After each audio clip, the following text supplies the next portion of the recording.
Hi all and welcome back. Today, I'm breaking down Avatar Frontiers of Pandora.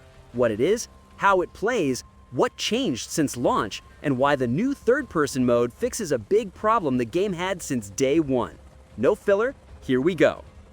It's basically Far Cry. You clear RDA bases, shut down facilities, and move across a big open map. But Avatar focuses a lot more on exploration and movement, and the combat systems are a bit simpler than a normal Far Cry. What really sets it apart is how the world and its nature respond to what you do. As you push the RDA out of an area, the environment slowly recovers, and plants and wildlife actually react to how you treat them. You only get high-quality crafting materials if you harvest and hunt carefully. For example, using a bow instead of a gun to keep materials clean. You play as a Na'vi raised by the RDA, reconnecting with your culture while fighting back across the western frontier. It's fully standalone from the movies. The moment you start playing, the exploration focus is obvious. The jungle isn't built with obvious jump markers or painted climb points. It's layered, messy, vertical, and built around reading natural paths. You jump, glide, climb roots, track wildlife, harvest plants, and use your Na'vi senses to highlight trails or threats. It's simple, but it makes the world feel alive instead of just being a checklist map. Once you bond with your Ikran, the whole map opens up. You skim over forests, hit thermal vents to gain height, dive through canyons, and land straight into missions or RDA outposts. This sense of movement and scale is the main draw of the game. Combat sits on top of that, and it's lighter than Far Cry. You still clear bases, sabotage facilities, and weaken RDA presence, but the action is simpler. You rely on weak point hits, quick movement, and hit-and-run tactics. If you stand still, you die. If you move, reposition, and use elevation, it feels clean and reactive. Stealth works well for picking off enemies before things get messy. Progression is straightforward. You level up, unlock passives, and craft gear based on the quality of the materials you gather.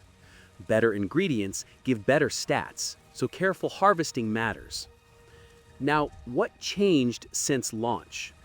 The first version had stutters, loading hitches, and performance issues, especially during fast traversal and flying.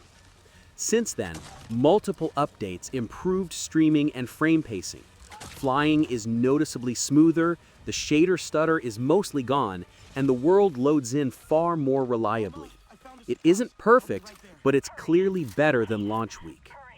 Ubisoft also added a bunch of smaller quality of life upgrades that make the game feel smoother overall. Things like cleaner prompts, better input response, and fewer small interaction bugs.